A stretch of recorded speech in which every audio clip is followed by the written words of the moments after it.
you're curious about crypto, but you don't know where to start. Introducing What the Crypto, a podcast by Africa's leading cryptocurrency platform, Luno. We simplify cryptocurrency, taking you from zero to crypto. Investing in cryptocurrency is not regulated in South Africa and may result in the loss of capital as the value can fluctuate. Views and opinions shared on this podcast are that of the guests and not of Luno. Any material or information on this podcast does not constitute as financial advice. Luno, the app to buy Bitcoin.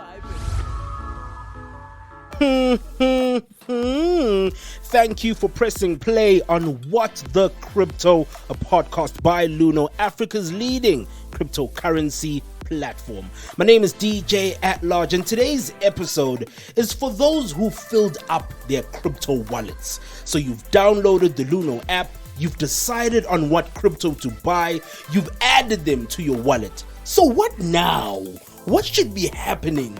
Why does the value of Bitcoin go up and down? When people say crypto's unregulated, what does that mean? You keep hearing about taxes. My goodness. So we've invited one of my faves to help us to uncover all of this. We'll be hanging out with an amazing personal finance educator. She's a retail investor. She's an author. She's an accountant. I don't know how she does all of these things. She is absolutely amazing. And if you're on social media, she goes by the handle SoulFairy. But because me and her are quite close, we besties, I call her Roch, right? Rochelle Warries, better known as SoulFairy, on the social media streets. So, welcome to What the Crypto, and thank you so much for your time. Wow, that was quite an introduction. I had to give it that oomph. Really? Now you've set the bar very, very high. Thank you so much for having me. It's been a while. I had to come to the studio. Oh man, absolutely loves you. In terms of us untangling all these questions that I've brought up, before we get into that, I've got a random crypto question for you. If you had the opportunity to get a sneak peek into somebody else's crypto wallet, who would it be and why? That's a very good question. So I have this one follower. I follow him back. Okay. As his name is Shudufatso. Okay. He's one of the smartest guys on Twitter in the crypto space. So if you don't follow him, I will tag him for you. He has such amazing knowledge, DJ. If I could sneak peek into anybody's wallet, Shudu, if you are listening to this podcast, do the right thing. So it's his wallet that you'd want to see because Yes. it's smart, insightful, and you sort of wonder what is in there. So I'm very curious to know, particularly from a crypto point of view, where does this passion come from wanting to educate people? And then why in particular crypto? Because I've always felt like, when one talks about crypto, there's all these misconceptions, there's like a negativity, but you tend to be very passionate when you talk about crypto. Where does this come from? Sure. It comes from where I used to work. The first time I heard about crypto. Oh, okay. So when I heard about crypto, I was working in financial services, so banking. Okay. And the first time I heard about it, I wanted nothing to do with it because, guys, this is my job here. And people want to change money. So I was very negative about cryptocurrencies. But as you know, I always say, you need to research something. You can't judge something if you don't know what it is. You can't outright reject something. So once I started learning about cryptocurrencies, and understanding what it makes possible on the internet, I fell in love with it. So many people in the world are unbanked. And there's no doubt that in South Africa, a great percentage of the population is actually unbanked. I mean, Capitec tried to do something in that space, but cryptocurrency is the people's currency. So it's for the people, by the people. So I'm very passionate about it. Once you get into it, once you go down that rabbit hole, there is no going back. And I think you're so right. It's definitely for the people, by the people. And we'll talk a bit about the unregulated parts because I think it touches on that. But going back to you doing your research and your reading, obviously there are a number of misconceptions that come up when you're talking about crypto. What would you say are some of these misconceptions that come up? So for me, there are There are two really big misconceptions. The first one is that cryptocurrency is used by criminals, so for illicit activities, because it's anonymous. Crypto is not anonymous, it is open source. And I think a lot of people confuse the two. So your wallet address might be anonymous, but crypto is not completely anonymous. That's the first thing. Crypto is not only used for illicit transactions. People are actually out there creating art, creating, payment system, digital payment systems, and those things are important. And it's going to serve a really great portion of the population on Earth. The second thing, trying to convince people to get into crypto, and some very senior people have told me, I can't see it. I can't feel it. I can't touch it. It's not tangible. So, yeah. You can't hold it in your hand. Yes. So I've been in boardrooms, I've been at business lunches where people are like, but we can't see it. I can't trust something that I cannot see. And I think once we get past that, once we show people what blockchain makes possible, because blockchain is a technology. It's not a coin. It's a brand new technology that I think it's going to disrupt finance, law, payments, just about every industry, commodities. I mean, Renigen is putting helium tokens onto the blockchain. It's such a beautiful technology. We might still be looking for the perfect use of that technology. And that journey is such an interesting one. You want to be a part of that journey now. And even if you don't fully understand crypto in general, it's an easy space to sort of get into and be like, let's see where the journey leads us. While I learn and I do all the reading, and listening to the podcast, I guess, is one example. So you recently released an ebook, which I absolutely love. Tell me a bit about this ebook. How has it been received so far? Let me say, the people are learning. The people are learning. So I've sold close to 500 copies of the book. I host a few times a month or every second week or so. I try to host discussions about the book, because you can write a book, but people need a bit more. They need to ask questions. So the book came about, when people were asking me questions, and if you don't understand what the blockchain is, you can never understand an NFT. If you don't understand NFTs, you're never going to understand the metaverse. So how I wrote the book was, the book is written in building blocks. Okay? So it starts out, with what is money? Then I compare crypto to money. Then we go into the OG of all cryptos, because you have to know Bitcoin and Satoshi. I took a lot of time in writing the building blocks. So as soon as one chapter ends, let's say it ends with smart contracts, immediately the next one will start with, because you need to understand smart contracts in order to move over to DeFi, in order to move over to dApps, and then we go into NFTs and into the metaverse. So people are learning, and I made it very clear that if there's a page you don't understand, don't move on to the next page, because this is a puzzle, and we need to figure out this puzzle, and it's an evolving puzzle. So I want to drag as many people along with me on this journey. So if it has to be a book, or if it has to be Twitter Spaces or podcasts, I'm gonna drag everybody with on this crypto journey. I absolutely love that. And you've got an interesting viewpoint, because one, you've been a professional within the space, working within the finance and banking space, and now you're in a different space where you're sort of teaching people.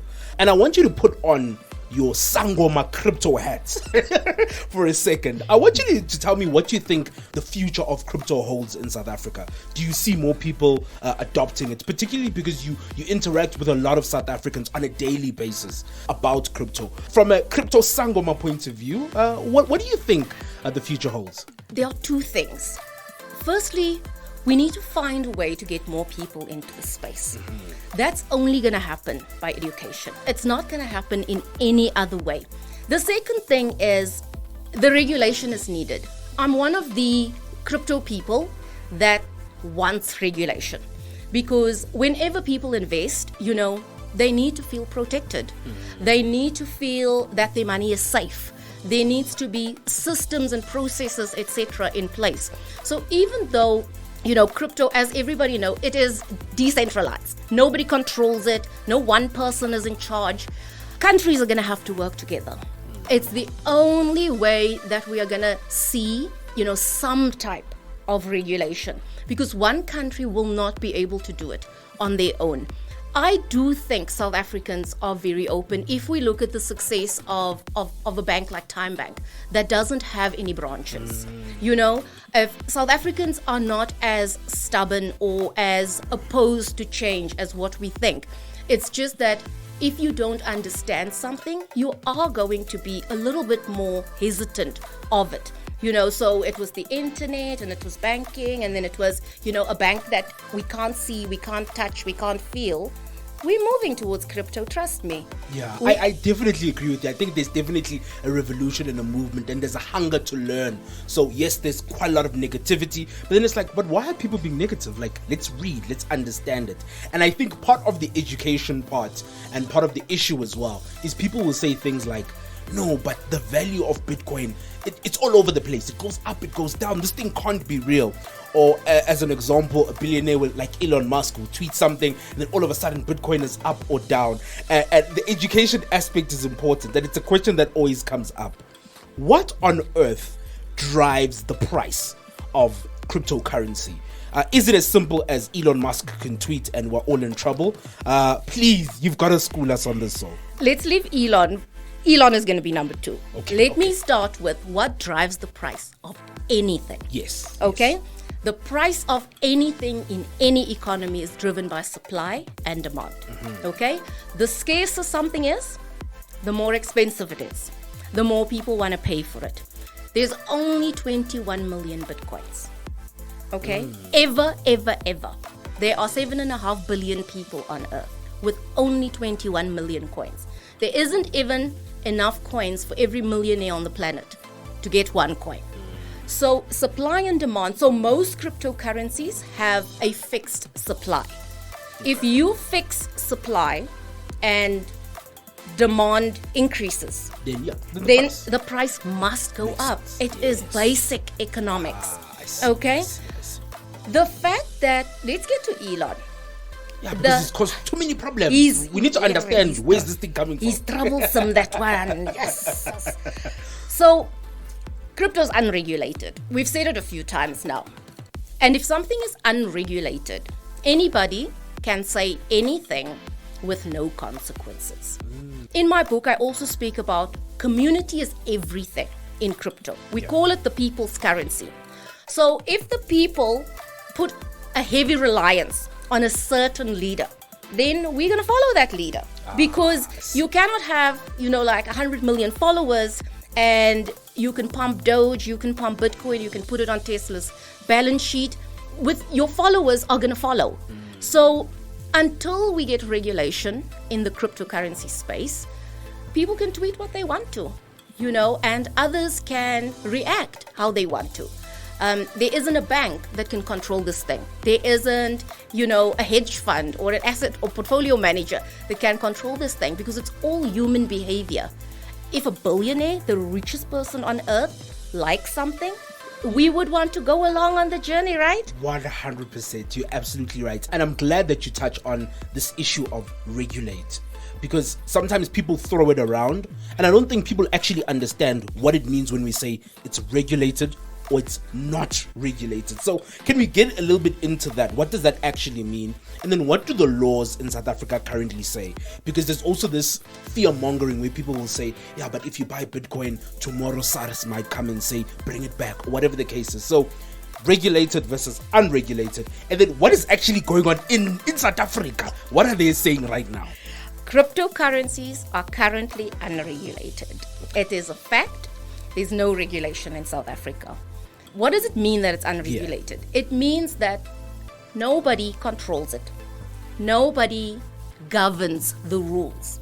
There's just nobody in charge of it. It's decentralized. It's everywhere. So with the Rand, as an example, we have the Reserve Bank, we've got the governor, we've got the Minister of Finance, and they all are influencing the Rand in some way. Yes. And so you're saying with crypto, there is no individual. There's no individual. There's no one institution. There is not a set of rules, which is called an act. We don't have a cryptocurrency act. In terms of money, there are so many acts that the Reserve Bank have. Don't get me wrong. I do not think these guys are sitting. and going to ignore this thing forever. Okay? I think regulation is coming, and I think it's coming probably later this year or early next year, because I keep very close eyes on who SARS hires and who the Reserve Bank, those job adverts. And we know there's a division around crypto assets. There's something going on there. There's something brewing at SARS and there's something brewing at the Reserve Bank. We already know that the Reserve Bank is looking at issuing its own digital currency. Regulation will bring safety. Regulation will bring an end to the endless scams in this environment, because it is going to become punishable by law. So I really think that, the Reserve Bank is not sitting on their bums. They are going to do something about it. But let's talk about South Africa specifically. So what can and can't you do right now with crypto? Right now. If you have cryptocurrency right now, SARS will see it as a digital asset. Okay? It's not money. It's not seen as money. They've made it very, very clear. It's explicitly mentioned that cryptocurrencies is not a legal tender. It's not the same as the rand. They are looking at it like a digital asset. Okay. So what that means is, if you have this asset in South Africa, let's say you buy it on a South African platform, the exchange control rules in the country prevents you from sending that cryptocurrencies offshore. That's a very, very clear exchange control rule. Make this simple for me. You know me, I need you to explain this thing for me. Do you mean sending it away? What do you mean by that? So if you buy cryptocurrency on Luno, do not send it to an exchange in Europe or in the United States. I see. If we're saying that crypto is unregulated, should I wait until it's regulated because it seems like it's unsafe, or should I be in it now? That depends on your risk appetite. There isn't a one-size-fits-all answer, unfortunately. I might be the type of person who can buy 1,000 rands worth of Bitcoin and it goes down by 50% tomorrow. And because I understand it, as much as I can understand it, obviously, I would see that as an opportunity. Whereas the person next to me will buy it at 1,000, it goes down by 50%, and they have sleepless nights. So it really depends on, your risk appetite. The second thing is, it can't be your whole portfolio. You have to diversify your assets across asset classes. You can have properties, you can have stocks, you can have ETFs. If your entire portfolio is cryptocurrencies while it's unregulated, you are really setting yourself up for a lot of stress, unnecessary stress. And then there are people, who really just love it so much. People who are very young, who are 18, 19, 20 years old, and they're taking a risk with like 300, 500 rand, 1,000 rand here and there. And they're willing to take the risk because the younger you are, the less fatal mistakes are.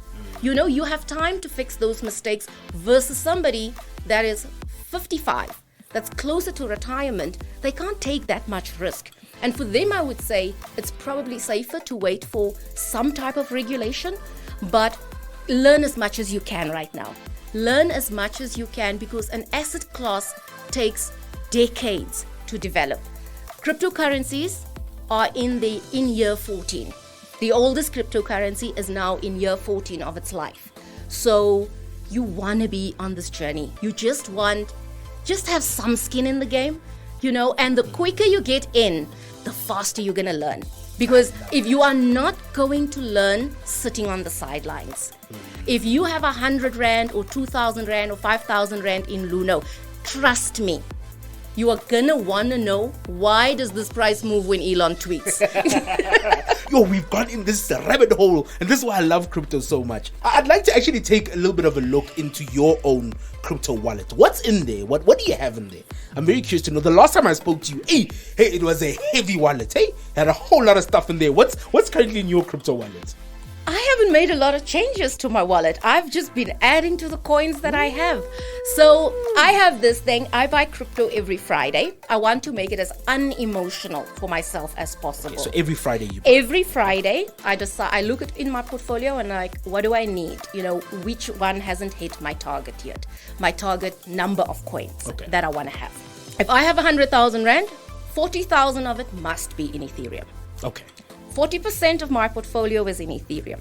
20% of my portfolio at any given point must be in Bitcoin. Okay, and then I have my top 3 altcoins that are my favorites. Yes. I really love Solana. The ecosystem is just beautiful, and all the decentralized applications that are being built on Solana. I think Solana is the Ethereum competitor. I don't want to bet just on one bull. So I've chosen my winner, but I'm not leaving.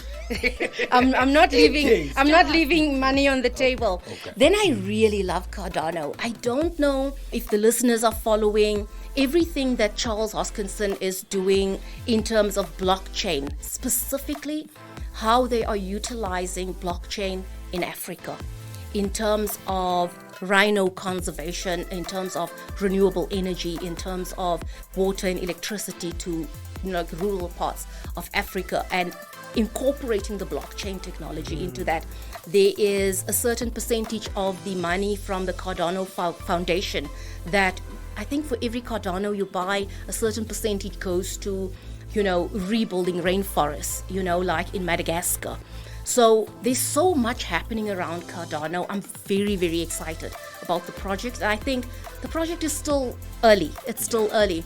And then I have my wild card. What's the wild card? Decentraland. I cannot. I've got a little bit of I can't not bet on the metaverse. Okay. I also play the game. That's the other thing I actually want to tell people. Put on a set of VR goggles and start experiencing cryptocurrencies. Cryptocurrencies are always going to be this thing in your imagination until you immerse yourself into it, until you actually step into the metaverse, until you actually do something with your Ethereum, go onto the blockchain, see what is being developed. I love the Renogen, the token for a commodity. I mean, helium is something that the planet needs, and to tokenize it and to make it available, more people can actually own helium, or speculate on the price of helium going forward. So that makes it practical. So as soon as something becomes practical, you can almost feel like adoption is brewing.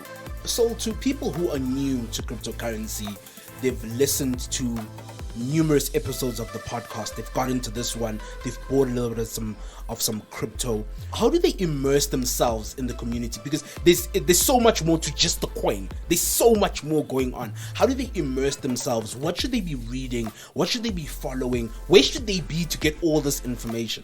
I read obviously as much as possible. I try to listen to podcasts, but I know some people don't like to read. Follow quality creators, on YouTube. There are people who post every single day, who post education, who are not just, there's a lot of, I call it clickbait on YouTube, where it's just nonsense. They're just pumping something.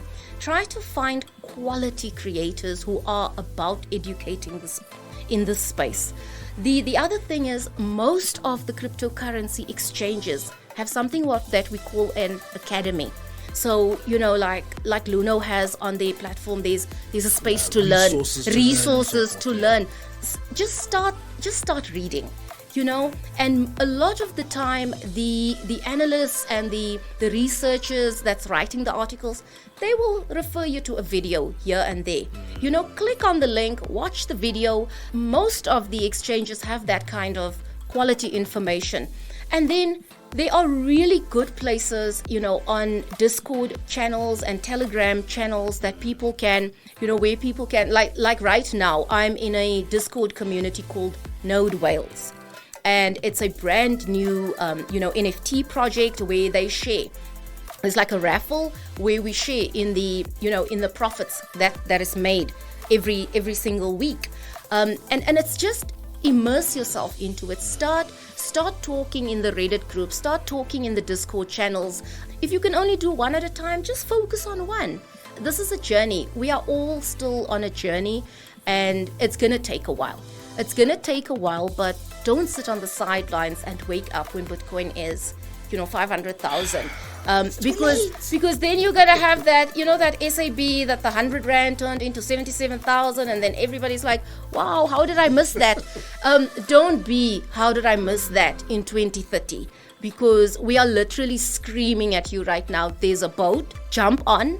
Even if you just dip the toe. Something. Click on the link below. Just click on the link, and even if it's 50 Rand a month that you can afford, once you are in, I promise you're going to start learning. You are going to start learning, and you are going to find like-minded people. Because I was only around people who invested in stocks for the longest time. I mean, I was investing in stocks. I've been in it for about 14 years now. My crypto journey started in 2018. I found people, I found Rahul Pal, who has Real Vision. It's Real Vision Crypto. It's a free community with over, I think, 500,000 members. Every single day, they put out videos on cryptocurrencies, interviews with experts. You don't have to watch every single day. Catch an episode here or there. Something will stick. Yeah, and start immersing yourself, getting used to the language, doing the research, spending some time. One of my favorite resources is you. So on social media, where do we catch you? So other people can also start to follow you and share in this crypto vibe. Yeah. So on Twitter, I am at SoulFairy3. On Facebook, I've got a page called Soul Financial. And people can catch me there. I am always teaching. I've got some free content that I share with people. So, and if you ever have any questions, just DM me. Oh man, but crypto related things, please. So thank you so much for untangling all these questions that I had about, once you now have crypto in your wallet, what should happen next? From understanding the taxes, what unregulated means, why the value goes up and down. So thank you so much for hanging out with us on What's the Crypto? Thank you so much for having me. Investing in cryptocurrency is not regulated in South Africa and may result in the loss of capital as the value can fluctuate. Views and opinions shared on this podcast are that of the guests and not of Luno. Any material or information on this podcast does not constitute as financial advice. From zero to crypto with Luno, your guide to understanding cryptocurrency. Big ups to you for listening. Don't forget to subscribe. We're on YouTube, Spotify, and Apple Podcasts.